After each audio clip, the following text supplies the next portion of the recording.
Once upon a time, nestled amongst the marula trees of a sun-drenched savannah, lived a young girl named Abeni. Unlike the other village girls, Abeni wasn't known for her booming laughter or vibrant braids. Abeni was quiet, a girl with eyes like polished sunstones that seemed to hold the secrets of distant stars. Some whispered she was strange, hidden away amongst the tall grasses, sketching the animals in her worn leather journal. But Abini was strange. She possessed a hidden power, a quiet wisdom that spoke to the whispers of the wind and the language of the wild. One scorching afternoon, a storm unlike any other swept across the savannah. The wind howled like a wounded beast, and rain lashed down like 1,000 drumming hooves. When the storm finally subsided, a heavy silence descended. It was then that the news reached the village. Abini's father, Kali, the brave hunter of their tribe, had been lost in the fury of the storm. Grief settled over the village like a thick fog. Abini's mother, a woman with a heart as fierce as a lioness, retreated into a shell of sorrow. Weeks turned into months, and the once lively laughter had vanished from their hut. Seeing her mother fade, Abeni knew something had to change. One morning, she packed a small satchel with her precious journal and a worn map her father had gifted her. With a final glance at the familiar marula tree where she spent countless hours lost in her imagination, Abini approached her mother. Mama, she spoke, her voice quiet but firm. Father wouldn't want us to be swallowed by sadness. Let us follow the map he gave me. Perhaps it holds a clue to his whereabouts. Or maybe it's time for a new adventure. Her mother, her eyes filled with unshed tears, looked at Abini. In her daughter's sunstone eyes, she saw a flicker of her husband's courage, a reflection of the hidden power that had always resided within Abini. With a trembling hand, she embraced her daughter. Together, then, she whispered, a spark of hope rekindled in her voice. As the sun dipped below the horizon, cloaking the savannah in an inky cloak, Abini and Mama Annika reached the towering termite mound. Its maze-like corridors offered a precarious shelter for the night. Unlike her mother, who fumbled in the darkness, Abini's world remained vividly clear. Her sunstone eyes, gleaming with an inner light invisible to others, pierced through the dense shadows. They revealed the intricate patterns etched on the termite mound surface, the delicate dance of fireflies in the distance, and the watchful gaze of a pride of lions perched on a nearby hillock. This gift of night vision, a secret passed down through generations of strong women in her family, had always set Abini apart. She could navigate the darkest corners of the savannah with uncanny ease, her eyes translating the whispers of the wind and the rustling of leaves into a language only she understood.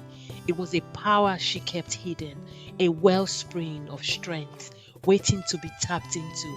Their journey wasn't just about finding their father, it was a desperate quest to save him. He had been captured by the tyrannical King Jabari, so they thought, ruler of a distant land shrouded in perpetual twilight. Rumors whispered that Jabari sought Abeni's father not for his skills as a hunter, but for Abeni herself. Why? Because the king's daughter, Zahara, had a scary power. If she didn't get what she wanted, she could destroy anything. Zahara had been looking for him. With her dad's old map and her special night vision, Abini led Mama Anika through the dangers of the savannah. Her glowing eyes helped them find safe paths, avoiding sneaky snakes and hungry animals that hunted at night.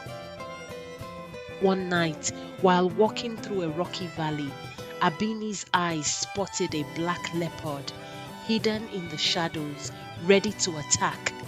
But Abeni wasn't scared.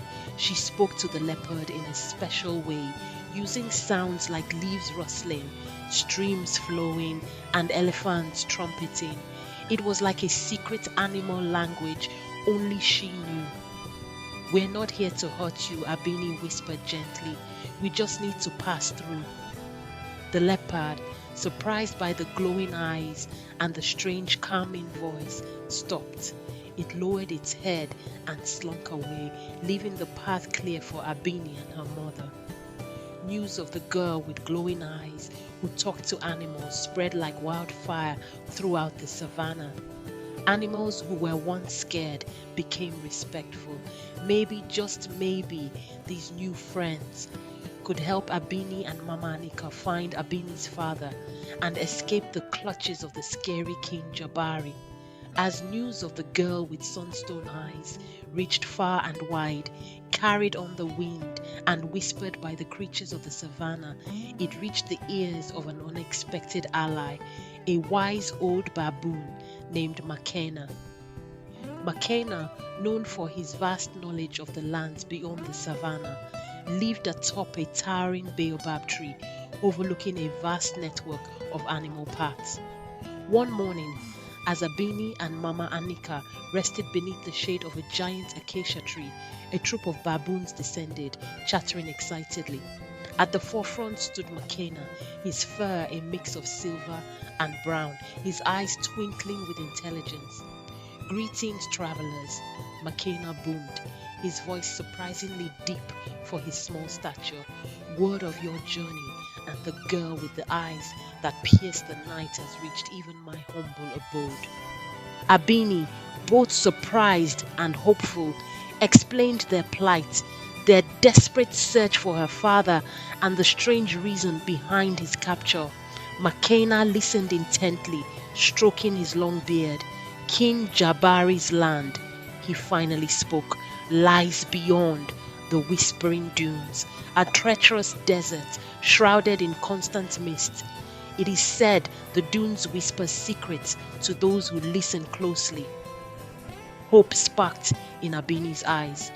Perhaps the whispers could offer them a clue, a way to reach her father and free him from the clutches of the tyrannical king. "Thank you, wise Makena," she said, her voice filled with gratitude. "How can we navigate the whispering dunes?" Makena introduced Oko, the wise ostrich who would guide them through the whispering dunes, and he told them only a pure heart can find it. With newfound hope and a valuable guide, Abeni, Mama Anika, and Oko set off towards the journey ahead, shrouded in mist and whispers. As Abeni, Mama Anika, and Oko, the wise ostrich, ventured deeper into the whispering dunes, the vast desert landscape unfolded before them. Rolling waves of golden sand stretched towards the horizon, shrouded in an ever-present mist. An eerie silence hung heavy in the air, broken only by the occasional groan of the shifting dunes. Oko, his large eyes scanning the terrain, led the way with a confident stride. His knowledge of the desert paths was invaluable, guiding them around treacherous quicksand and hidden rock formations. But the real challenge lay in the whispers. The mist, Abeni soon realized, wasn't just a physical barrier. It carried voices, murmurs that swirled around them, sometimes gentle, sometimes harsh. They spoke of forgotten dangers, hidden oases, and the fickle moods of the desert itself. At night, the whispers grew louder, weaving tales of lost travelers and forgotten treasures. Fear gnawed at Mama Anika's heart, making her yearn for the familiar sounds of the savannah. But Abeni, fueled by her determination to find her father, focused on the whispers.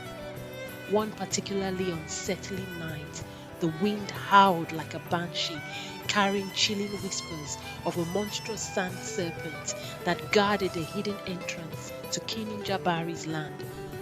Fear threatened to paralyze them, but Abeni remembered Makena's words. Only a pure heart can decipher them. Abeni listened to the terrifying whispers, and found a different story. They were a riddle, not a warning. She discovered that the sand serpent was a key and its symbol was carved on a rock formation marking the entrance. The next morning, she used her Sunstone Eyes to find the symbol and finally spotted it etched onto a towering sandstone cliff. Following the path indicated by the symbol, they entered a hidden passage, a narrow crevice that snaked through the cliff face. The air grew cooler, a welcome respite from the scorching desert sun. The passage finally opened into a lush valley, bathed in a strange green light. It was King Jabari's land, a place where the sun never shone, yet flourished with an unnatural glow. A sense of foreboding settled over them, but there was no turning back. Abeni, Mama Anika, and Oko stepped into the unknown, ready to face whatever dangers awaited them in the clutches of the tyrannical king. Stepping into the hidden valley, Abeni and Mama Anika found themselves in a world unlike anything they'd ever seen. Lush vegetation thrived under an unnatural green glow emanating from strange bioluminescent plants that dotted the landscape.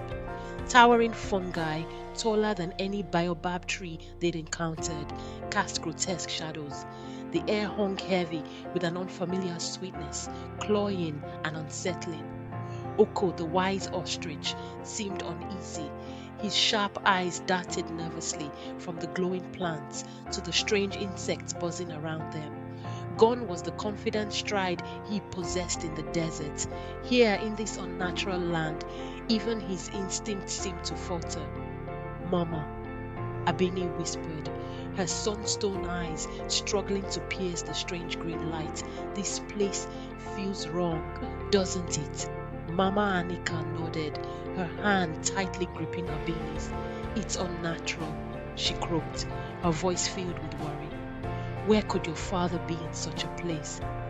Abeni, ever the optimist, tried to reassure her mother. We'll find him, Mama. We have to. Guided by a faint path, barely visible beneath the thick foliage, they ventured deeper into the valley. The silence was broken only by the buzzing of insects and the occasional rustle of unseen creatures lurking in the shadows. Suddenly, a chilling voice echoed through the valley, cold and devoid of any warmth. Who dares trespass on the domain of King Jabari? Abeni's heart pounded like a drum solo.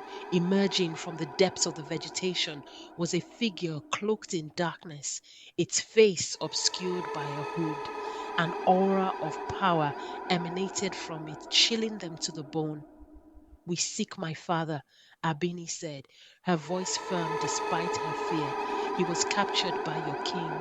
The cloaked figure let out a raspy laugh, the sound echoing eerily in the unnatural silence. Many seek an audience with the king.